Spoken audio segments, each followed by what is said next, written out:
কিন্তু সত্যিকার অর্থে ওই কার্যক্রমের দ্বারা বিষয়বস্তুর উপসংহারে যে কথাবার্তা সেগুলো আমার জীবনে ইমপ্লিমেন্ট করবো, এই ধরনের কোনো ব্যবস্থাপনা আমাদের ওখানে থাকে না, যার কারণে আমরা সেই ওয়াজের দ্বারা কোনো বেনিফিট পাচ্ছি না। এবং প্রমাণ শুধু একটা পরিসংখ্যান জানেন যে প্রতিদিন 20,000 ওয়াজ মাহফিল হয় সারা বাংলাদেশে, কিন্তু চাকরিখানি কথা না, এত ওয়াজ মাহফিল হচ্ছে কিন্তু খুব রাহাজানি দর্শক এই যে সমাজের খারাপ কার্যক্রমগুলো প্রতিনিয়ত বেড়ে যাচ্ছে। একটা আইন পাস করা হয়েছে মৃত্যুদণ্ডের আইন, তারপরেও যেদিন আইন পাস করছে সেদিনই অনেক ঘটনা ঘটছে, এবং প্রতিনিয়ত ঘটনা ঘটেই যাচ্ছে। কারণটা কি? কারণটা একটাই যে আমাদের ভিতরে খৌফ, আল্লাহর ভয়, সেটা উৎপন্ন করতে পারতেছে না। কিন্তু আমরা যদি দরবারে আসি, দরবারে জীবন থেকে ইনশাআল্লাহ আমরা যারা এখানে আসি ম্যাক্সিমামই জেনারেল লাইনে পড়ালেখা করা, ম্যাক্সিমাম 1-2 জন আছে মাদ্রাসা লাইনে। এই জেনারেল লাইনে আমরা যারা পড়াশোনা করছি তাদের কিন্তু হেদায়েতের মতো সাংঘাতিক একটা স্বভাব পান করায় আমাদেরকে আল্লাহর তরফে আল্লাহর দিকে আমাদেরকে প্রভাবিত করতেছেন, আমাদেরকে ডাকতেছেন। এবং কোরআন হাদিস যতটুকু আমরা হুজুর কাছ থেকে শুনতেছি সেটা চেষ্টা করি আমার জীবনে মূল্যায়ন করার জন্য। আমি নিজেকে ফোন দিয়ে দেখি যে আমি এই কথার সাথে আমার কতগুলো মিল আছে, কোথায় মিল আছে, কোথায় মিল নেই। যে মিলগুলো নাই সেটা কীভাবে আমাদেরকে আনতে পারি। কিন্তু সেই ক্লাসগুলো করতেছেন, সেই ইনস্টিটিউশনগুলো আমাদেরকে দিচ্ছেন। এবং সত্যিকার ক্লাস বলতে যা বোঝায় তাই হচ্ছে। আমাদের এখন ক্লাসে আসতে ভয় করে, কিন্তু কী জন্য ভয় করে? গত ক্লাসে যে ওয়ার্কগুলো করছিলেন সেগুলো এই ক্লাসে ধরবে, তাকে যে কখন ধরে তার কোনো ঠিক নেই। আমার ক্লাসে এই স্কুল জীবনের ক্লাসে রোল নাম্বার ছিল 13, তো প্রথম বেঞ্চে বসতে পারতাম না, দ্বিতীয় বা তৃতীয় বেঞ্চে বসতে হতো। আর চেহারা শুরু তেমন রাখতাম, মনে হয় যে আমি খুব পড়ালেখা করছি, স্যাররা প্রশ্ন আমারে কম করতো, কিন্তু আসলে আমার বললে আমি একটা প্রশ্নের উত্তর দিতে পারবো না, এই অবস্থা ছিল। তো যাই হোক, দরবারের ক্লাস, সেই ক্লাসের দিকে আমাদের মধ্যে এভাবে আসছে যে হুজুর যে ক্লাসগুলো করছেন সেটা তো আমি আমাদের জিনিসটা আনি নাই, মুখস্থও করি নাই, কার্যক্রমও দেখে নাই, 1 সপ্তাহ চলে গেছে। সেই ভয়টা কিসের জন্য ভয়? আল্লাহর জন্য ভয়। এই দরবারের কনসেন্ট্রেশন, আমাদের সবাই এখানে একত্রিত হওয়া একটাই উদ্দেশ্য, আদর্শ লক্ষ্য, সেটা আল্লাহর ভয়। আল্লাহর ভয়, ভক্তি, ভালোবাসা, শ্রদ্ধা, এটা কীভাবে করতে হবে, কীভাবে আল্লাহকে ভয় ভক্তি শ্রদ্ধা করতে হবে, সেটা হলো কোরআন এবং হাদিসের আল্লাহ আমাদের শিক্ষা দিচ্ছেন। এবং আমরা সেটা দীক্ষিত হওয়ার জন্য দুনিয়ার জীবনে দীক্ষা নিচ্ছি। হুজুর কাছে খাস দোয়া চাই, আল্লাহর কাছে খাস কামনা করি, বলি আল্লাহ আদিবসে দিচ্ছে বন্ধ আমাদের আল্লাহর কাছে হিসাবে পাওয়া যেতে পারি, এই দোয়া চাই। আলহামদুলিল্লাহ আলহামদুলিল্লাহি নাহমাদুহু ওয়া নাস্তাঈনুহু ওয়া নাস্তাগফিরুহু ওয়া নু'মিনু বিহি ওয়া নাতাওয়াক্কালু আলাইহি ওয়া নাউযু বিল্লাহি মিন শুরুরি আনফুসিনা ওয়া মিন সাইয়্যাতি আ'মালিনা من يهد الله فهو المهتدي ومن يضلل فلن تجد له وليا مرشدا فنشهد أن لا إله إلا الله وحده لا شريك له ونشهد أن سيدنا وسندنا ونبينا محمدا صلى الله عليه وسلم الذي أرسله الله بالحق بشيرا ونذيرا وداعيا إلى الله بإذنه وسراجا منيرا. وقال الله تعالى في كلامه المجيد وفرقانه الحميد ما كان محمد أبا أحد من رجالكم ولكن رسول الله وخاتم النبيين وكان الله بكل شيء عليما. إن الله وملائكته يصلون على النبي يا أيها الذين آمنوا صلوا عليه وسلموا تسليما صلى الله على محمد صلى الله عليه وسلم صلى الله على محمد صلى الله عليه وسلم صلى الله على محمد صلى الله عليه وسلم আল্লাহর আশিক ও সালেক বৃন্দ,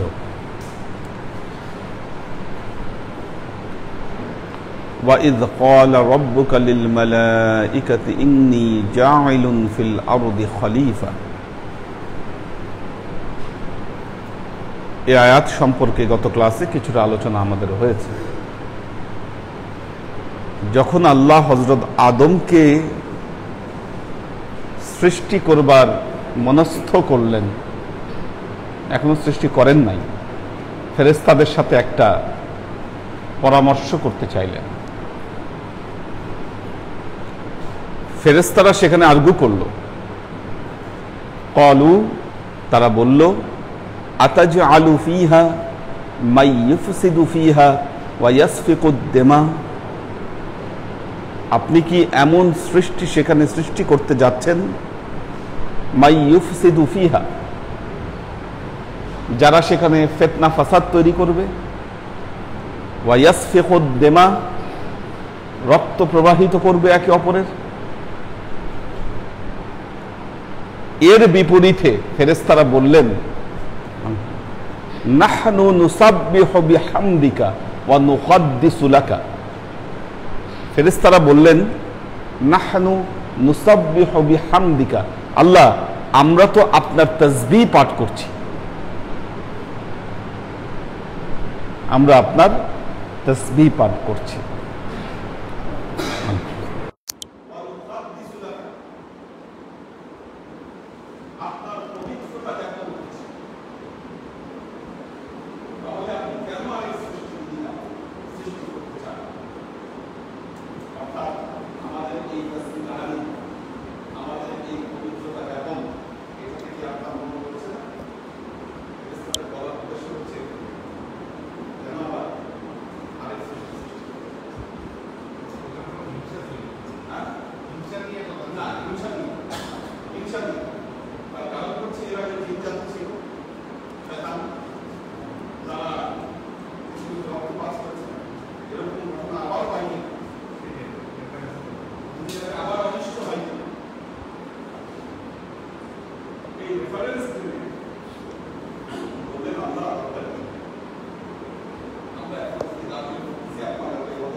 সমস্যা হচ্ছে হচ্ছিল, হঠাৎ বলতেছে লাইনটা ছুটে গেছে।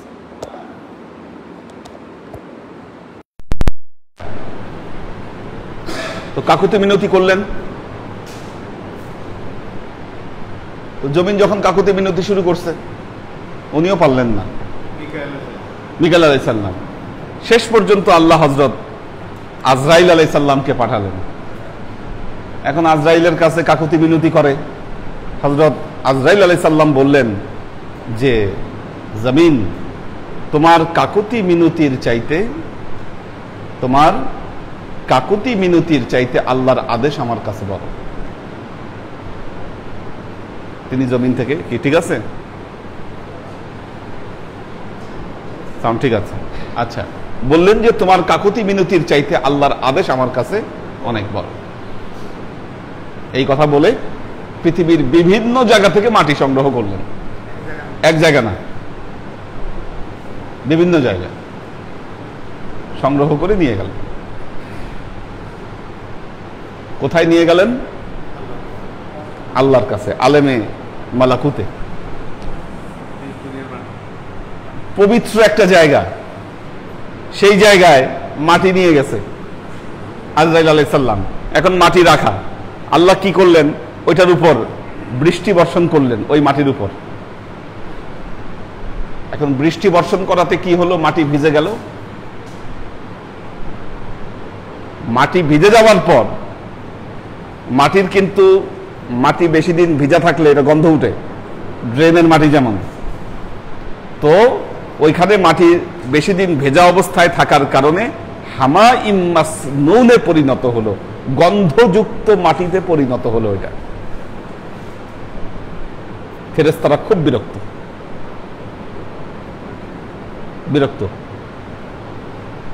কেন বিরক্ত? এই যে এরকম একটা সুন্দর জায়গা, এখানে সুন্দর টাইলস করা, এখন এইখানে যদি এতগুলা মাটি এনে এই জায়গায় রাখা হয় আর ওই মাটি পচে যদি গন্ধ বের হয়, কি আপনাদের কেমন লাগবে? ফেরেশতারা এই অবস্থার মধ্যে পড়ে গেল, কিন্তু কিছু বলতেও তো পারে না, আল্লাহর আদেশে নিয়ে আসছে। মাটি পচার পর ওইটা দিয়ে খামির তৈরি করা হলো। খামির তৈরি করে এরপর আদমের দেহ বানানো হলো। হাদিসে আসছে, খালাকাল্লাহু আদামা আলা সূরাতিহি ওয়া তুলুহু 60 যিরাআন। যে বডি তৈরি করছিলেন ওইটা 60 হাত লম্বা। 60 হাত লম্বা বডি। এখন ওই বডিতে কোনো রূহ নাই, শুধু মূর্তির মতো এটা বানায়ে রেখে দিছে।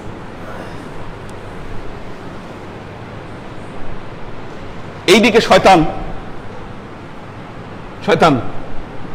সে তো মুআল্লিমুল মালাইকা, শয়তান হয় নাই, ফেরেশতাদের শিক্ষক সে, এবং তার কথা হচ্ছে আমি শ্রেষ্ঠ। হ্যাঁ,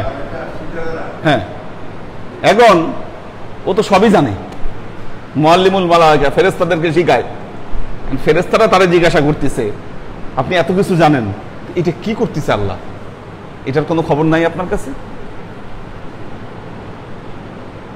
সে তো ভয়ও পায় আদম, যে কি বানায় রাখলো আল্লাহ, এটার ভেতরে যদি যাই বা আশেপাশে যদি যাই, কি না ফুটে যায় না, কি অবস্থা হয়, আবার কোন বিপদে পড়ি। এই জন্য ঢুকারও সাহস পায় না, খালি আশেপাশ দিয়ে ঘুরে শয়তান আর দেখে যে কি হচ্ছে এটার মধ্যে। একদিন সাহস করে ওইটার ভেতরে ঢুকলো শয়তান, সাহস করে ঢুকলো ভেতরে, ঢুকে দেখে যে ফাঁকা, ভেতরে কিচ্ছু না।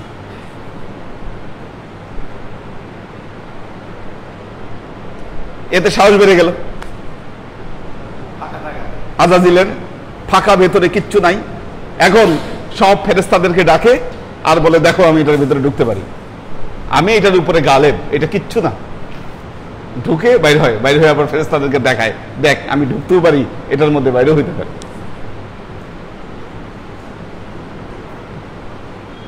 এর মধ্যেই আল্লাহ কল করলেন ফেরেশতাদেরকে, বললেন ইন্নী জাইলুন ফিল আরদি খলিফা, আমি পৃথিবীতে আমার খলিফা তৈরি করব।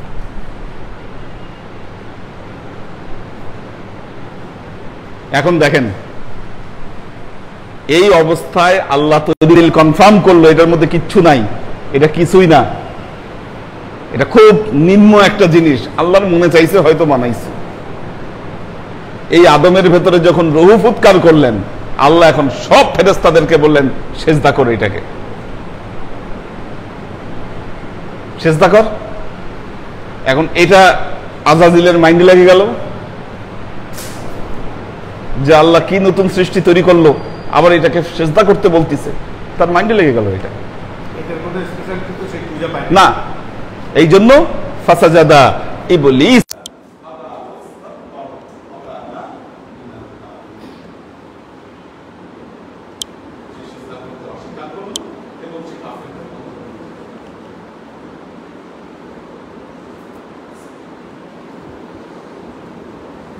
যাই হোক বডি বানায় রাখলো এবং এই যে হযরত আজরাইল দুনিয়া থেকে মাটি নিয়ে গেল,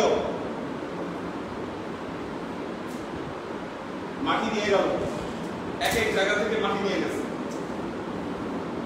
সব জায়গার মাটি দিয়ে আদমের দেহকে বানানো হয়েছে।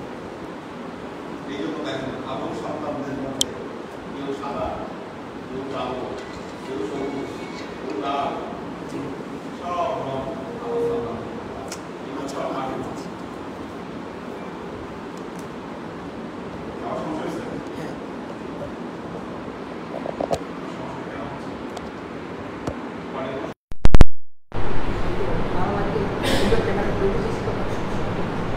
আচ্ছা,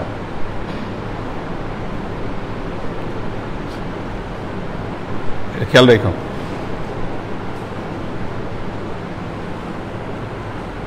তো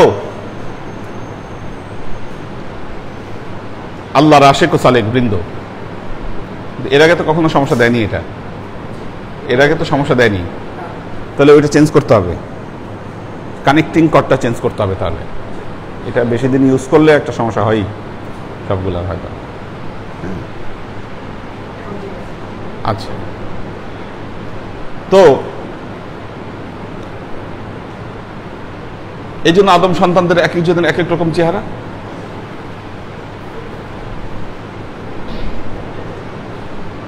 তো এরপর যখন আল্লাহ হযরত আদমের মধ্যে রূহ ফুৎকার করলেন, মারাত্মক ব্যাপার, মাটির তৈরি মূর্তি জীবন্ত হয়ে উঠল। হযরত আদম আলাইহিস সালাম দাঁড়িয়ে যেতে চাইলেন, দাঁড়াতে চাইলেন হযরত আদম আলাইহিস সালাম। আল্লাহ বললেন যে না, সাবর, খুলিকাল ইনসানু আজুলা, কোরআনের ওই আয়াতটা তখন নাজিল হয় ওই ঘটনাকে কেন্দ্র করে যে মানুষ তাড়াহুড়া করে। খুলিকাল ইনসানু আজুলা, যখন নাকের মধ্যে আসলো রূহ, হাঁচি দিলেন আদম আলাইহিস সালাম।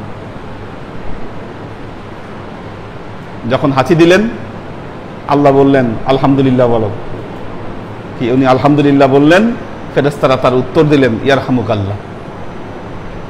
এরপরে আদম আলাইহিস সালামকে নিয়ে ফেরেশতাদের কাছে নিয়ে গেলেন, ফেরেশতারা সালাম দিল, কি আল্লাহ আবার আদমকে দিয়ে ওই সালামের উত্তর দেওয়াইলেন এবং বললেন এই যে সালাম, এই সালাম হবে তোমার এবং তোমার যে বংশধর রয়েছে তাদের সৌজন্য বিনিময়ের একটা মাধ্যম হবে এই সালাম।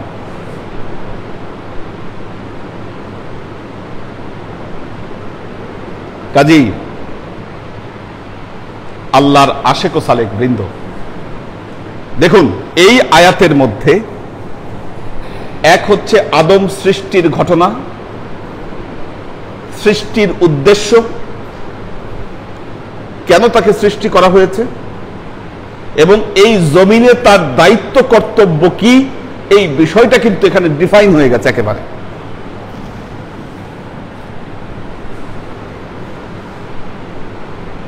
খুব গুরুত্বপূর্ণ বিষয় এখানে।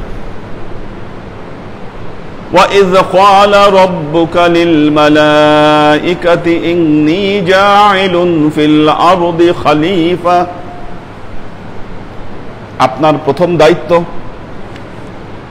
আপনার প্রথম দায়িত্ব কেন আপনাকে তৈরি করা হয়েছে এখানে, ইন্নী জাইলুন ফিল আরদি খলিফা, আপনি পৃথিবীতে আল্লাহর খেলাফত প্রতিষ্ঠা করছেন। এখানে আপনি আল্লাহর খলিফা, এখানে আল্লাহর প্রতিনিধি আপনি এই জমিনের বুকে।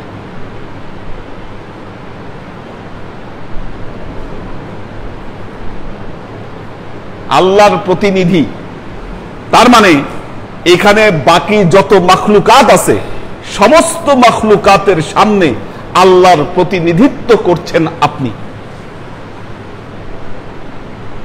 একটা জিনিস খেয়াল করে দেখেন, ফেরেশতারা 24 ঘন্টা আল্লাহর তাসবিহ তাহলিল করে, ঠিক কিনা?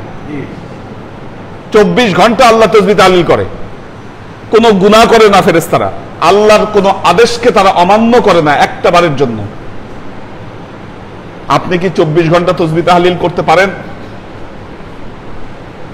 আপনার দ্বারা গুনাহ হয়ে যায়, আপনার দ্বারা ভুল হয়ে যায়, ফেরেশতাদের কখনো ভুল হয় না। ফেরেশতারা নাহনু নুসাব্বিহু বিহামদিকা ওয়া নুকাদ্দিসু লাকা, প্রতিটা মুহূর্তে আল্লাহর দায়িত্ব তারা অর্পণ করে যাচ্ছে, আপনি করেন না। এত কিছুর পরেও আপনি আশরাফুল মাখলুকাত,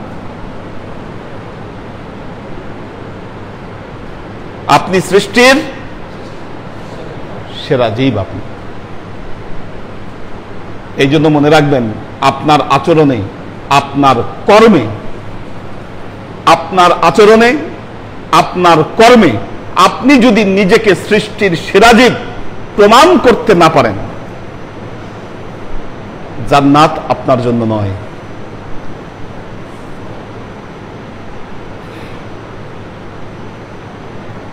কি গায়ে লম্বা জামা আর লেবাস পরলেই জান্নাতে যাওয়া যাবে না। জান্নাতে যদি যেতে হয় আপনাকে দুনিয়ায় থাকতে প্রমাণ করতে হবে যে না আল্লাহ, আমি এই পৃথিবীতে তোমার প্রতিনিধিত্বের দায়িত্ব আমি পালন করেছি।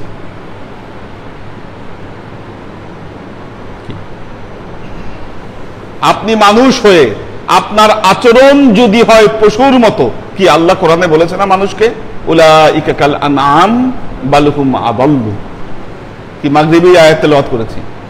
আল্লাহ বলতেছেন মানুষকে উলাইকা কাল আনআম, মানুষ হচ্ছে চতুষ্পদ জন্তুর মতো, চতুষ্পদ জন্তু যা করে মানুষও তাই করে। বাল হুম আদাল্লু, আল্লাহ বলতেছেন না, কিছু কিছু জায়গায় মানুষ এর চাইতেও খারাপ। কেমন কেমন মানুষের মধ্যে কিছু মানুষ আছে, দেখেন আপনি যদি চায়নায় যান, চায়নার মাচ পিপল, বিরাট দেশ তো, কোটি কোটি জনসংখ্যা, তার মধ্যে কিছু মানুষ আছে ধার্মিক, যারা বুঝে ধর্ম জিনিসটা কি। এটা আপনি বুঝবেন পুরো চায়নার মধ্যে। আপনি যদি ওই ঘর যান, ওই ঘরের নাম শুনছেন না, গুয়াংজু, ওইখানে আল্লাহর নবীর একজন সাহাবীর মাজার আছে, হযরত সাদ বিন আবি আক্কাস রাদিয়াল্লাহু তাআলা আনহু, ওনার মাজার হচ্ছে গুয়াংজুতে, চীনের গুয়াংজুতে ওনার মাজার। শুক্রবার জুমার দিন ওখানে যে একটা গ্যাদারিং হয়, আনবিলিভেবল, না দেখলে বিশ্বাস করা যাবে না। ওটার যে মসজিদ ভরে না, মানে মসজিদ ভরে যায়, মসজিদে আপনি জায়গা পাবেন না জুমার দিন আগে ভাগে না গেলে। আমি একবার জুমা পড়লাম, বাইরে মাঠের মধ্যে পড়তে হয়েছে জুমা, মসজিদে জায়গা নাই, এত মুসলমান ওখানে গিয়ে হাজির হয়েছে। আর মসজিদের বাইরে আমাদের চক বাজারে যেমন ইফতার বসে, ইফতারের মেলা বসে, এরকম বিভিন্ন কাবাব, বিভিন্ন আইটেমের মেলা একদম বাইরে, খাবার দাবার থেকে শুরু করে বিভিন্ন জিনিসপত্র, অভাব নাই কোনো কিছুর। ওইটা বুঝবেন আপনি। কিন্তু এছাড়া চায়নার যে মাচ পিপল, আপনি দেখলে বুঝবেন না তাদের ধর্ম কি।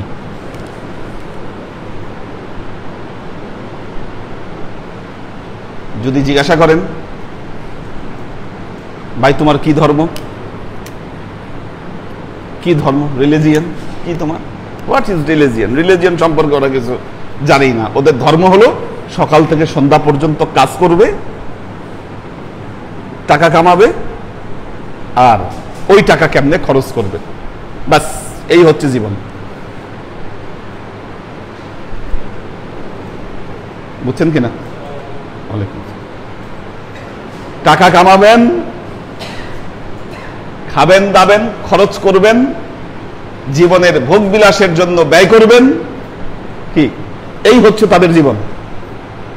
এর বাইরে আর কোনো জীবন নাই। আখিরাত, পরকাল, দান, সদকা কিছুর সাথে তাদের জীবন সম্পৃক্ত না।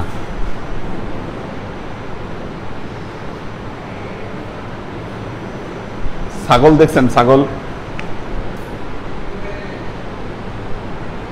ছাগল কি বুঝে পরকাল কি? কি ওর সামনে খাবার দিবেন, ও খাবে, যা পাবে ও তাই খাবে। ও খাওয়া আর আরাম ছাড়া না গরু কিছু বুঝে, না ছাগল কিছু বুঝে, না পৃথিবীর অন্য কোনো প্রাণী কিছু বুঝে। আপনি এই প্রাণীগুলার সাথে এই মানুষগুলার কি পার্থক্য আপনি দেখতে পান? বলেন কোথায় দার্শনিক ভাবে, ফিলোসফিক্যালি কোথায় পার্থক্যটা? আপনি পার্থক্যটা দেখান। কি যারা শুধু জীবনকে ভোগ করে যাচ্ছে, কর্ম করতেছে, জীবনকে ভোগ করতেছে। কি গরু ছাগল সব প্রাণী সেম। গরু, যেই গরু দিয়ে আপনি হাল চাষ করান, যেই গাধা দিয়ে আপনি বোঝা টানান, কি ওর সারাদিন বোঝা টানতেছে, খাওয়া দাওয়া করতেছে, শেষ। হাল বোয়াচ্ছে, কি যা খাওয়া দাওয়া করতেছে আর ঘুম, এই জৈবিক চাহিদা ছাড়া তার জীবনে আর কিচ্ছু নাই। একটা চতুষ্পদ জন্তু। এখন আপনিও মানুষ, আপনিও মানুষ, আল্লাহ আপনাকে খলিফা করে তৈরি করছে এই পৃথিবীতে। আপনি না ধর্ম কি, কর্ম কি, কিচ্ছু আপনি জানেন না, কিচ্ছু বুঝেন না। না আপনি কোনোদিন মসজিদে যান, না আপনার সাথে আল্লাহর কোনো সম্পর্ক আছে, না আপনি পরকাল বলতে কোনো কিছু বুঝেন, না আপনি পরকালের জন্য কোনো কাজ করেন। তার মানে কি এই চতুষ্পদ জন্তুর সাথে আপনার কোনো পার্থক্য নাই। যে উদ্দেশ্য নিয়ে আল্লাহ আপনাকে সৃষ্টি করেছিল, যে উদ্দেশ্য নিয়ে এই পৃথিবীতে আল্লাহ আপনাকে পাঠিয়েছে, তার কোনো উদ্দেশ্যই আপনি সাধন করতে পারেন নাই। আপনার জীবন মোট কথা ব্যর্থ। কি জীবনটা ব্যর্থ।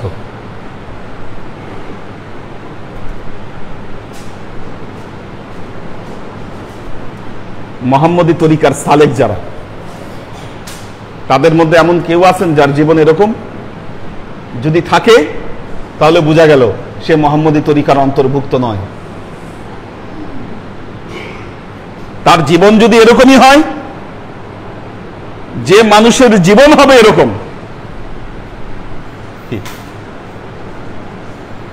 তার জীবন তো ব্যর্থ। কিছু গোল নিয়ে, কিছু উদ্দেশ্য নিয়ে আপনি এই পৃথিবীতে এসেছেন।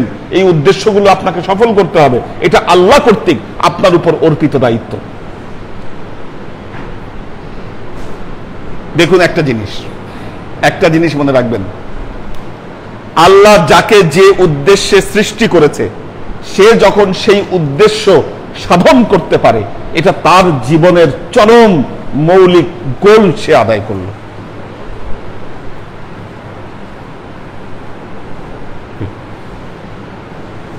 মানুষের মধ্যে দেখবেন কিছু মানুষ মুরগি জবাই করতে কষ্ট পায়। আহারে একটা মুরগি খায় ফেলবো। অতি মানবতাবাদী যারা,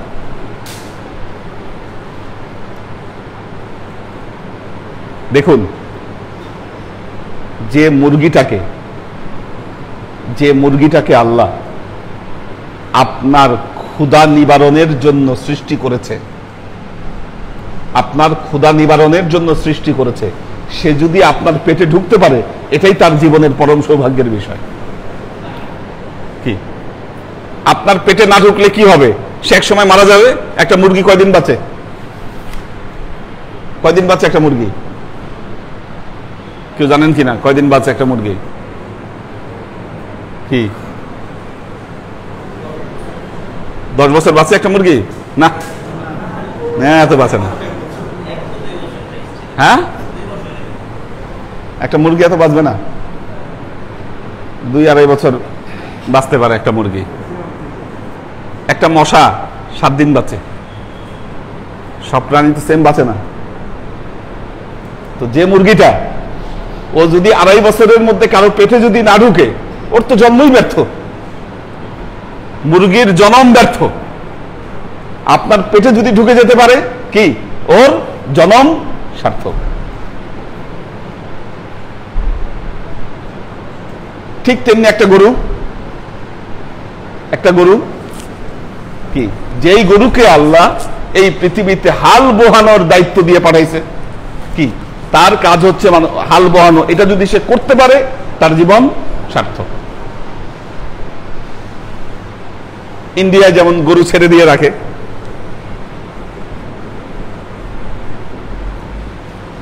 ওখানে গরু দিয়ে হাল বহায় খুব কম, এখন ট্রাক্টর ইউজ করে। প্রাচীন জামানায় বা পূর্বের জামানায় হয়তো করতো এটা।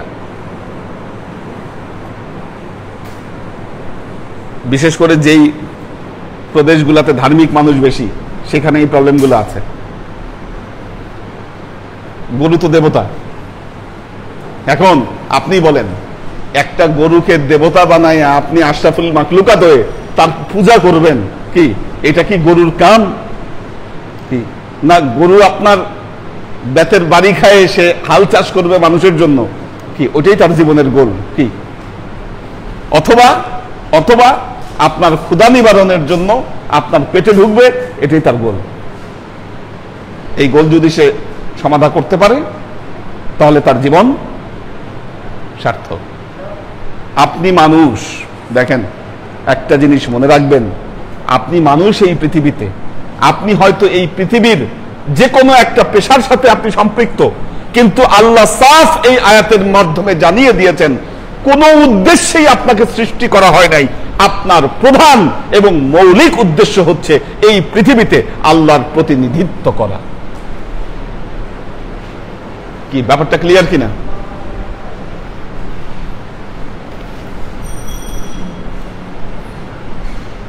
ব্যাপারটা ক্লিয়ার কিনা?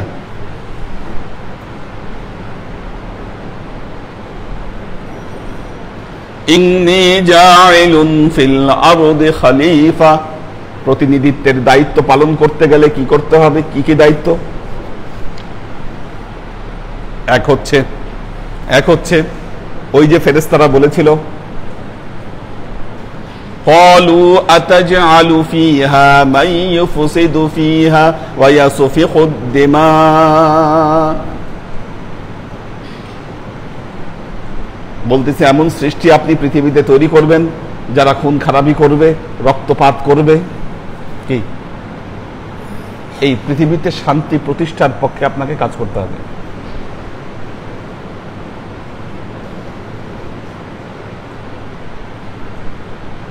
খুন খারাপি রাহাজানি বন্ধ করতে হবে। এগুলো কি আল্লাহর দ্বীনকে পৃথিবীতে কায়েম করতে হবে।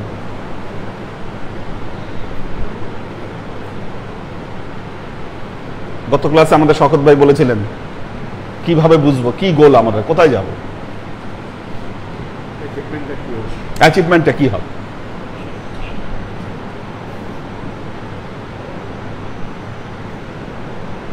আমরা অ্যাচিভমেন্ট আস্তে আস্তে দেখি। দেখুন, সুপ্রাচীন কাল থেকে একটা জিনিস খেয়াল করুন, তরিকায়ে মুহাম্মদী সুপ্রাচীন কাল থেকে এই পর্যন্ত পৃথিবীতে আল্লাহর দ্বীন প্রতিষ্ঠার পক্ষে কাজ করেছে। কি দ্বীন প্রতিষ্ঠার পক্ষে কাজ করেছে? আরব দেশে ইসলাম নিয়ে আসছেন মুহাম্মদ মুস্তাফা সাল্লাল্লাহু আলাইহি ওয়াসাল্লাম।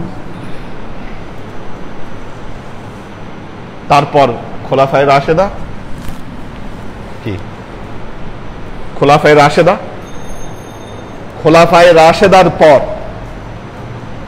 ইসলামের মধ্যে সুস্পষ্ট বিভেদ ইতিহাস আপনি দেখেন। একদল খুন খারাপি করছে দুনিয়ায়, কি এই ইতিহাস অস্বীকার করতে পারবেন? একদল খুন খারাপি করছে, মারামারি করছে, কেন? রাষ্ট্র ক্ষমতা দখল নিয়ে একদল ওই কাম করে বেড়াইছে। আর তারপরে আরেক দল যারা ছিলেন, আল্লাহ নবীর আহলে বেইতের সদস্য যারা ছিলেন, রুহানিয়াতের সাথে আল্লাহ নবীর সাথে যারা সম্পর্ক যুক্ত ছিলেন, সারা পৃথিবীতে তারা দিন প্রতিষ্ঠার পক্ষে কাজ করেছেন।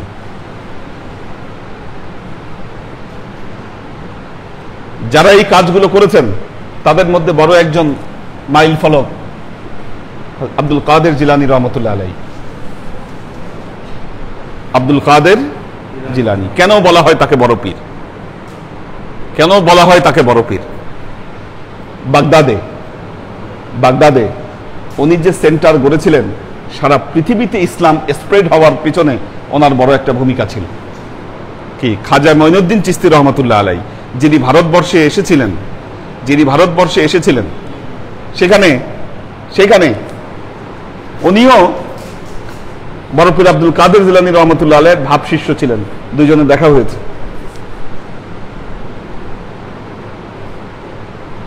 ভাব শিষ্য ছিলেন। কি করেছেন খাজা মঈনুদ্দিন চিশতি? আপনি ভারতবর্ষে দেখেন কি করেছেন এখানে তিনি, খাজা মঈনুদ্দিন চিশতি রহমতুল্লাহ আলাইহি। লক্ষ লক্ষ বিধর্মীকে এখানে ইসলামের দাওয়াত দিয়েছেন। এতে কি হয়েছে? এই পুরো উপমহাদেশে শান্তি প্রতিষ্ঠা এবং আল্লাহর দ্বীন এখানে প্রতিষ্ঠিত হয়েছে। এটার পক্ষে উনি কাজ করেছেন। কি একদিনে হয়েছে এগুলো?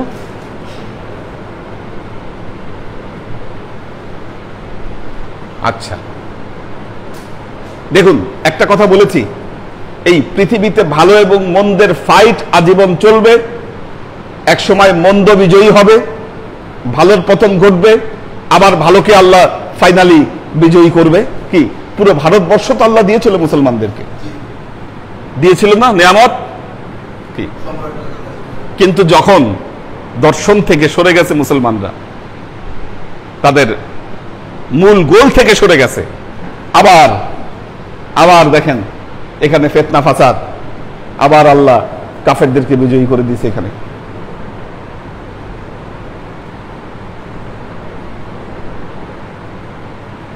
ইখতিয়ারউদ্দিন মোহাম্মদ বিন বখতিয়ার খিলজি কি ভারতবর্ষে আসছিলেন, বাংলাদেশে আসছিলেন তিনি নারায়ণগঞ্জে। এখানে বহু আল্লাহর ওলিদেরকে এখানে রেখে দিয়ে গেছেন। তারা কি করেছে? আসলে করেছে কি? তাদের দায়িত্বটা কি ছিল? দেখেন, কোন শাসক এখানে এসে, ওই জায়গার শাসক এসে এখানে কিন্তু তারা শাসন করে দেয়। সুলতান মাহমুদ 17 বার আসছেন ভারতবর্ষে। কি এখানে কি তিনি সালতানাত প্রতিষ্ঠা করেছেন এই জায়গায়? এখন পাশ্চাত্যের যারা গবেষক বা ইন্ডিয়ান যারা ইতিহাস লেখছে, তারা সুলতান মাহমুদের কি চরিত্র একেবারে ধুয়ে ছেড়ে দিছে। ডাকাত ছিল, কি সম্পদ লুণ্ঠন করছে, চুরি করছে, এই করছে, সেই করছে। কি এখানে ইসলাম প্রতিষ্ঠায় সাবক্তগীন এবং সুলতান মাহমুদের যে ভূমিকা, এটাকে কেউ অস্বীকার করতে পারবে না। ভয়াবহ ইতিহাসে দেখবেন যে কিছু কিছু জায়গায় ভয়াবহ ক্যারেক্টার হিসাবে সুলতান মাহমুদকে দাঁড় করানো হয়েছে।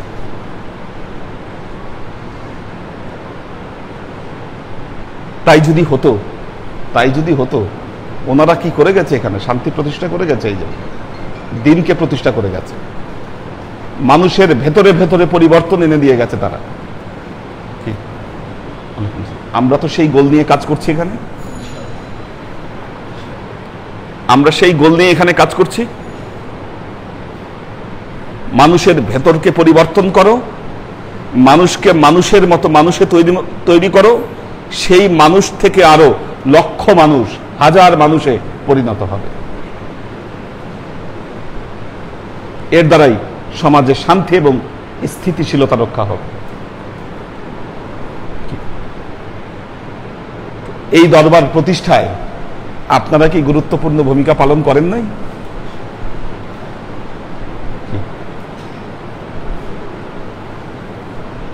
আজকে যে এটার অবকাঠামো গড়ে উঠেছে, আজ থেকে 20 বছর আগে আমরা চিন্তাও করেছি? এটা চিন্তাও করিনি, কিন্তু আমাদের কার্যক্রম লাইন বাই লাইন আগাচ্ছে। আপনারা হয়তো থাকবেন না, আপনাদের অবদান এখানে থেকে যাবে। সমাজে দ্বীন এবং শান্তি প্রতিষ্ঠার জন্য যত কার্যক্রম সব কিন্তু আমরা এখানে করে যাচ্ছি।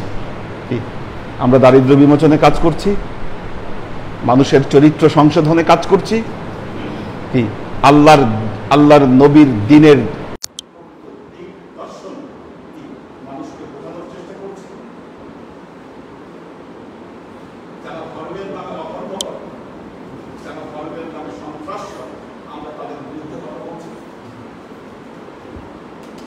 এই যে মিশন, আমাদের এই মিশনের অংশীদার আপনারা এই দরবারের প্রতিষ্ঠানের পারে।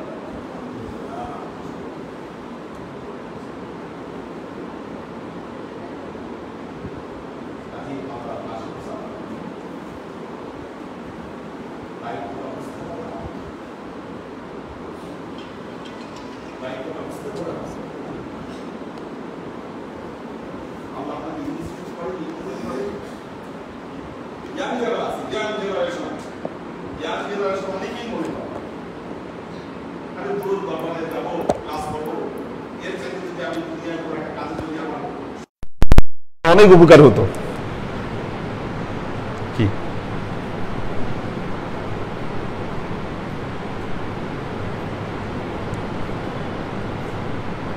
সে মনে করতেছে অনেক উপকার হতো।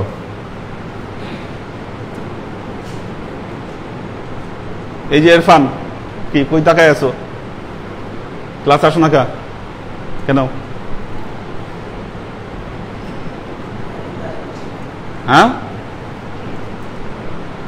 দায়িত্ব বুঝতে হবে।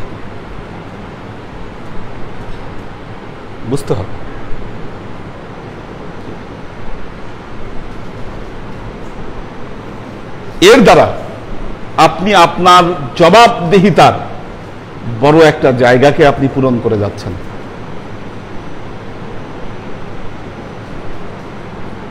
এজন্যই আল্লাহ একটা কথায় ফেরেশতাদেরকে বলে দিয়েছেন, ইন্নী আ'লামু মা লা তা'লামুন। ফেরেশতারা, আমরা যা জানি তা তোমরা জানো না। দাও, কোশ্চেন কি আছে? ও, গত ক্লাসে ওই যে একজন জানতে চেয়েছিল কতগুলো আয়াতের তাফসীর। একটা হলো কি জানি, কোনটা সূরা বাকারার মনে হয় কত,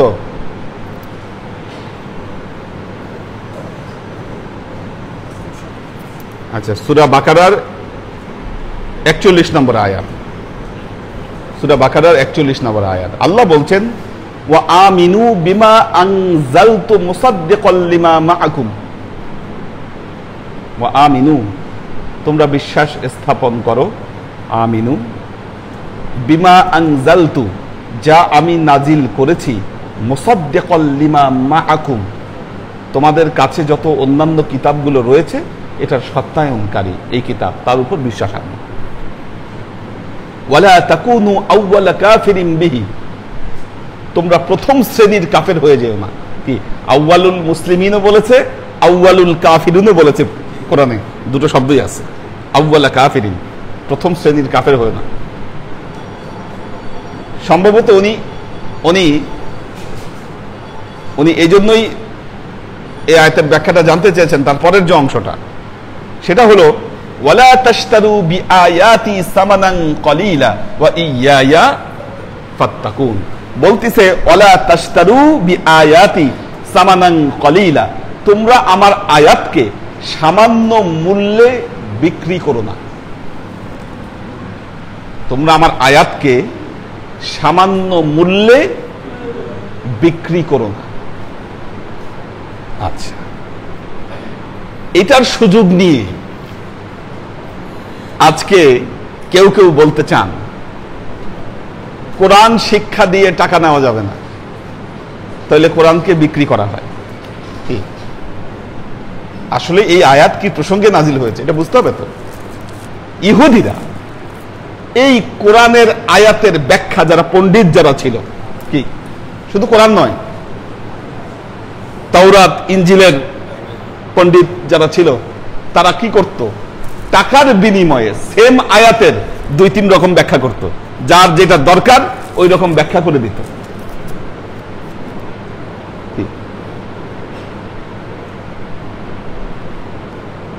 মাসলা ওই যে বলছিলাম হুজুর ওয়াজ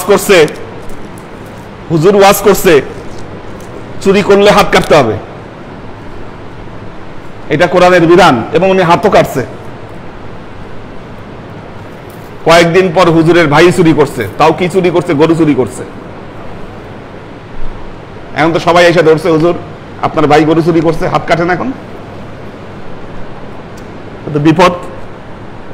তো এখন হুজুর জিজ্ঞাসা করতেছে কি রঙের গরু চুরি করছে, বলছে কালো রঙের গরু। কি বারে চুরি করছে? বৃহস্পতিবারে। কই আচ্ছা ঠিক আছে, কালকে আসো, তোমাদের এটার জবাব দিব। এরপর দিন আসছে, হুজুরে ফয়সালা দিয়ে দিছে, বারে বিশুদ্ধ কালাগাই, তার উপরে হুজুরের ভাই, কিতাবে এই বিষয়ে কোনো ফয়সালা নাই। বুঝছেন? বারে বিশুদ্ধ কালাগাই, তার উপরে হুজুরের ভাই, কিতাবে এই বিষয়ে কোনো ফয়সালা নাই। কিতাবে তো আসলে লেখা নাই কোথাও বৃহস্পতিবারে কালো গাই যদি হুজুরের ভাই চুরি করে তাহলে কি হবে। এই যে আয়াত বিক্রি করা। আচ্ছা, এখন কারা বলতে চাচ্ছে কোরআন পড়ায় টাকা নেওয়া যাবে না বা মাদ্রাসায় পড়ায় টাকা নেওয়া যাবে না? যারা আসলে কোরআন শিক্ষার প্রচলন বন্ধ করতে চায়। কেন কেন কেন দেখেন, এখন ওয়ালাইকুম আসসালাম, আপনার যে ছেলেটাকে আপনি ইংলিশ পড়াচ্ছেন, সে ইংলিশে পাশ করে বের হয়ে ইংলিশের স্টুডেন্ট পড়ায় টাকা নিলে,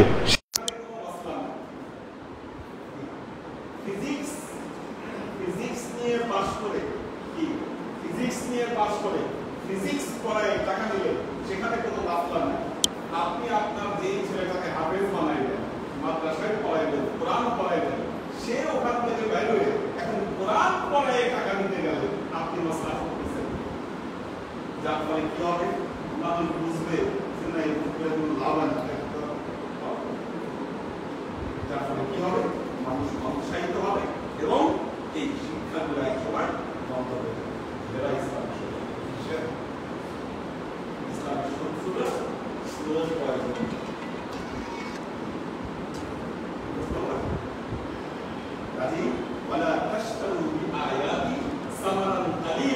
এর মানে এই নয় যে আপনি এই এটা পড়াইয়া বা করে আপনি টাকা নিতে পারবেন না,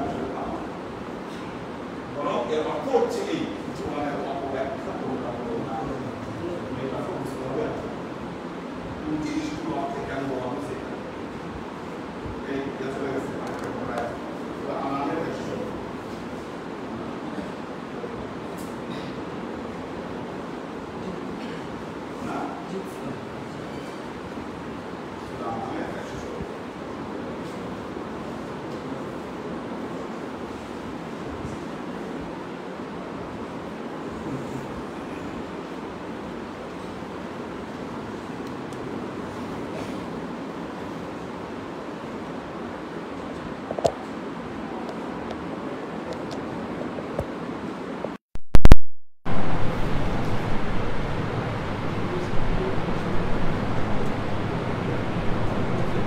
আচ্ছা, وَكَذَلِكَ جَعَلْنَا لِكُلِّ نَبِيٍّ عَدُوًّا شَيَاطِينَ الْإِنسِ وَالْجِنِّ يُوحِي بَعْضُهُمْ, না এটা 112, 13, 14, 15, 16। আচ্ছা, সূরা আনাম না 116, ঠিক আছে তো? আচ্ছা দেখেন সূরা আনামের 116 আল্লাহ বলছেন ওয়া ইন তুতি আকসারা মান ফিল আরদি ইউদিল্লুকা আন সাবিলিল্লাহ ইয়াত্তাবিউনা ইল্লা যান্না ইনহুম ইল্লা ইয়াখরুসুন। আল্লাহ বলতেছেন ওয়া ইন তুতি, যদি তুমি মানতে চাও, যদি তুমি ইত্তেবা করো, আকসারা মান ফিল আরদি, এই পৃথিবীতে যদি একের অধিক কোনো কিছুকে মানতে চাও, ইউদিল্লুকা আন সাবিলিল্লাহ, আল্লাহর পথ থেকে তুমি দূরে সরে যাও।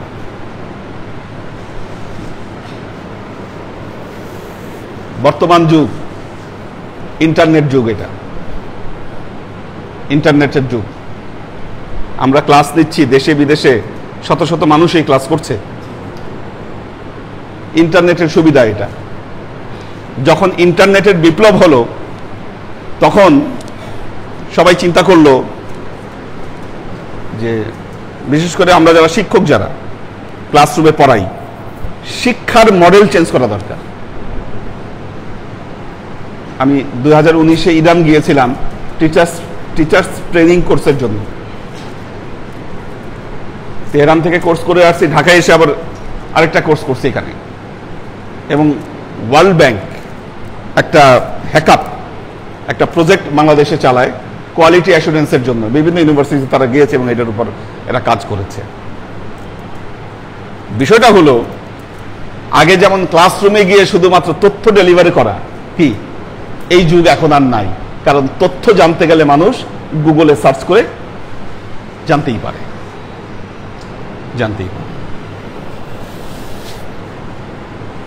আপনাদের বড় হুজুর যখন বয়াত করাতো, বয়াতের সময় বলতো কারো কাছে যাব না, কারো কাছে বসবো না, কারো কথা শুনবো না, এক আল্লাহ, এক নবী, এক মোর্শেদ। এখন হুজুর আপনাকে এক ধরনের দিক নির্দেশনা দিয়েছে, আপনার এটা মনোভূত হয় নাই। আপনি চিন্তা করলেন আচ্ছা একটু ইন্টারনেটে সার্চ দেই, দেখি আরেক হুজুর কি বলছে। কি আপনি আমারও আলোচনা শুনেন, আবার আরেক হুজুরের আলোচনার মধ্যে গিয়ে খুঁজে দেখেন যে আচ্ছা ওই হুজুর কি বলছে। কি যাদের এই আচরণ, এই চরিত্র থাকবে, তারা হেদায়েত পাবে না। এটা হেদায়েত পাওয়ার চরিত্র নয়। মানলে পৃথিবীতে যে কোনো একটা মানেন।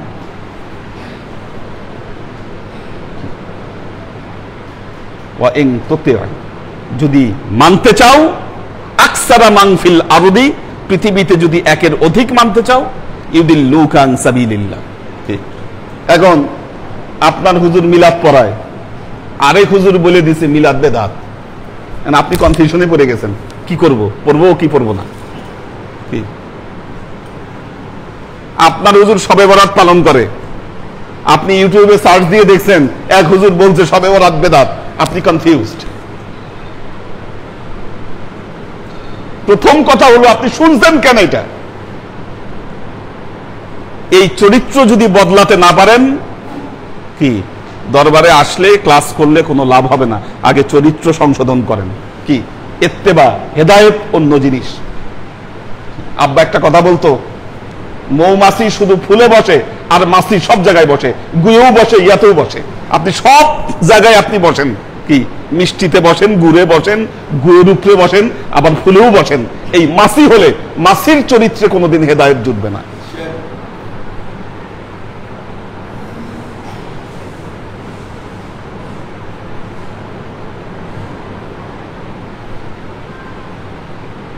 মাছির চরিত্রে হেদায়েত জুটবে না। বন্ধ করেন এটা। আপনি হুজুরেরও ভক্ত, কি আপনি হুজুরেরও ভক্ত, আবার মিজানুর রহমান আজারিরও ভক্ত। কি দুইজনের ফিলোসফি দুই রকম। আপনি যাবেন কোন পথে?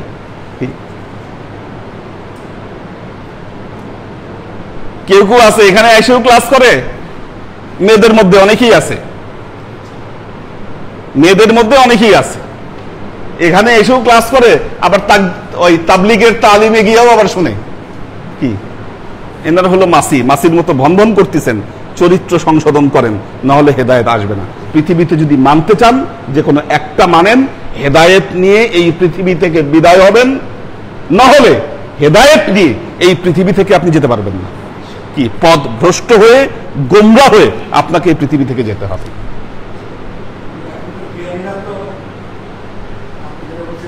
হ্যাঁ হ্যাঁ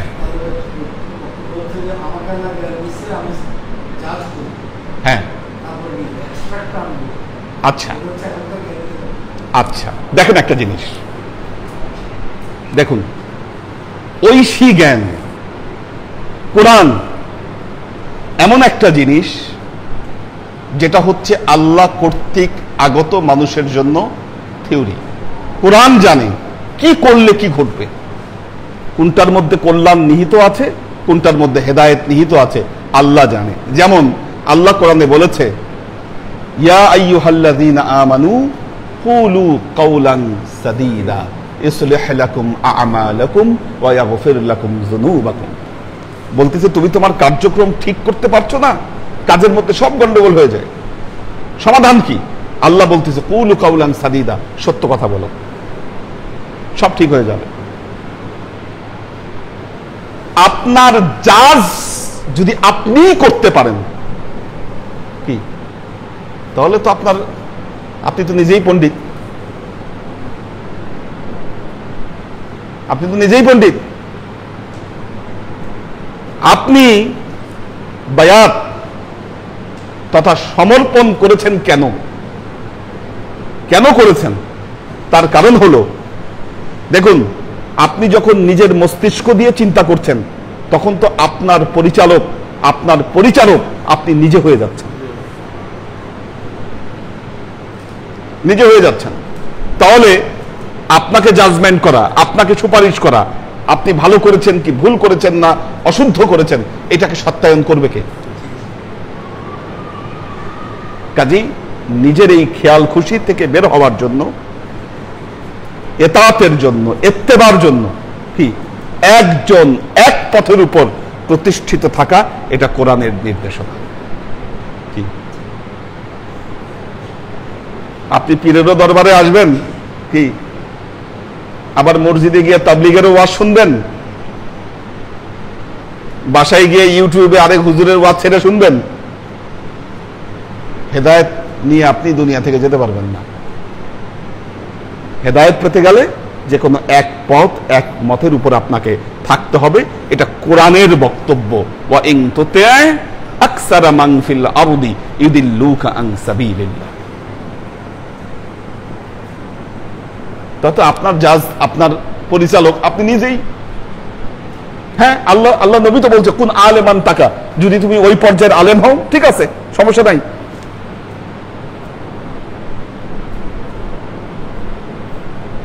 আর যদি না হও, কুন আলেমান তাকা আও মুতিয়ান, তাহলে কারো ইতাআত করো, আও মুস্তামিয়ান আও মুহিব্বান ওয়ালা তাকুন খামিসা।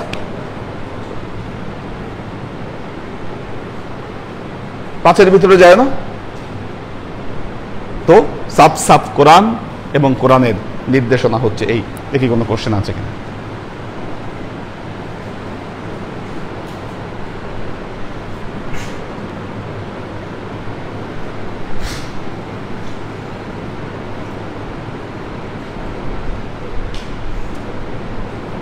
তাফসিন ওমর শরীফ সালাম দিয়েছে।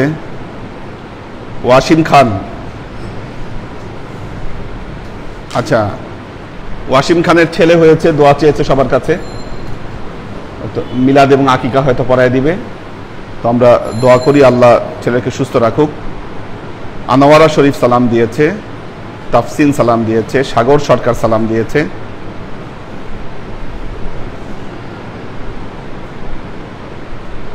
জয়নাল আবেদিন, আনিসুর রহমান সালাম দিয়েছেন, আমরিন শরীফ সবাইকে সালাম দিয়েছে, ওয়াসিফ আহমেদ জনি সালাম জানিয়েছেন, মোহাম্মদ আজাদ সবাইকে সালাম জানিয়েছেন, এহসান সুলতানা সালাম জানিয়েছে, দোয়া চেয়েছে, জয়নাল আবেদিন সুজন সালাম, বন্ধুর বাবার জন্য দোয়া চেয়েছে, লুনা তাবাসসুম লুবনা, আব্দুস সাত্তার, আমাদের নাসিমুল ইসলাম পটল ভাই, অন্তরা আহমেদ, ওমর শরীফ। মাইকের লাইন ছুটে গেছে, ঠিক হয়েছিল তো পরে? হ্যাঁ। শাহিদ মীর, আসসালামু আলাইকুম হুজুর, কেমন আছেন? আমি কায়েসের মামা, ইতালি থেকে। আমাদের জন্য দোয়া করবেন, ফি আমানিল্লাহ, আল্লাহ কবুল করুক। শাহিদ মীর ইতালিতে আছেন, আল্লাহ সুস্থ রাখুক, দোয়া করি। ওমর শরীফ, আচ্ছা। ওমর ফারুক সালাম জানিয়েছেন, দোয়া চেয়েছেন। আমাদের আব্দুস সাত্তার ভাই সালাম জানিয়েছেন, দোয়া চেয়েছেন। লুনা তাবাসসুম লুবনা দোয়া চেয়েছেন। মাহফুজুল হক উজ্জ্বল সাউন্ড প্রবলেম জানিয়েছে, আবার লাইন একটু খেয়াল রেখো কিন্তু এটা, হ্যাঁ, আর এটা নাহলে একটু চেঞ্জ করে আইনো একটা। আচ্ছা, ওয়াসিমও বলেছে, ইতালি থেকে ওয়াসিমও বলেছে যে লাইন বারবার ছুটে যাচ্ছে, মানে এটা নিয়ে সবাই সমস্যা হয়েছে এবার। আচ্ছা, মাহফুজুল হক উজ্জ্বল। সৈয়দ ইত্তেহাদুল আজমাইন সালাম জানিয়েছে। সুরভি আক্তার নিপা সালাম জানিয়েছে, দোয়া চেয়েছে। নুসরাত রুনা সালাম জানিয়েছে। আচ্ছা, নিঝুম রাত্রি, ওনারই কোশ্চেন ছিল আর কি, আমরা যে কোশ্চেনগুলো দিয়ে অ্যান্সারগুলো দিলাম। আলী আকবর ভাই সালাম জানিয়েছে, দোয়া চেয়েছে। হানিফ সালাম জানিয়েছে। সাইফুল্লাহ রিঙ্কু বাহরাইন থেকে সালাম জানিয়েছে।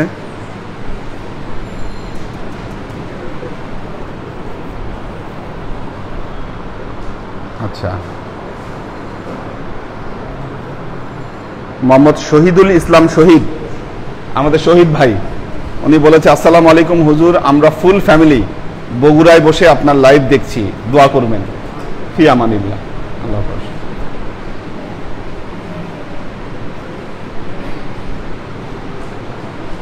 খান রিজভি সালাম জানিয়েছেন।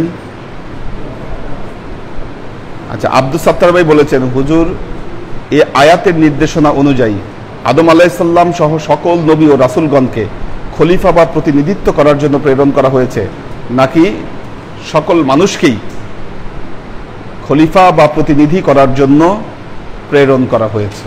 আচ্ছা, আল্লাহ বলেছেন যে ইন্নী জাইলুন ফিল আরদি খলিফা, আমি পৃথিবীতে আমার খলিফা তৈরি করতে যাচ্ছি, আমার প্রতিনিধি তৈরি করতে যাচ্ছি। পুরো মানব গোষ্ঠী হচ্ছে আল্লাহর সেই প্রতিনিধি। আদম দ্বারা পুরো মানব গোষ্ঠী তখন উদ্দেশ্য ছিল, আদম তো সিম্বল মাত্র। পপিয়ারা জামান সুমি সালাম জানিয়েছে, আমাদের নাজিমুদ্দিন ভাইয়ের ফ্যামিলি আছেন। আজকে খুব ডিস্টার্ব দিচ্ছে সাউন্ড, যেটা বোঝা গেল, এটা পুরান হয়ে গেছে তো এই জন্য হয়তো।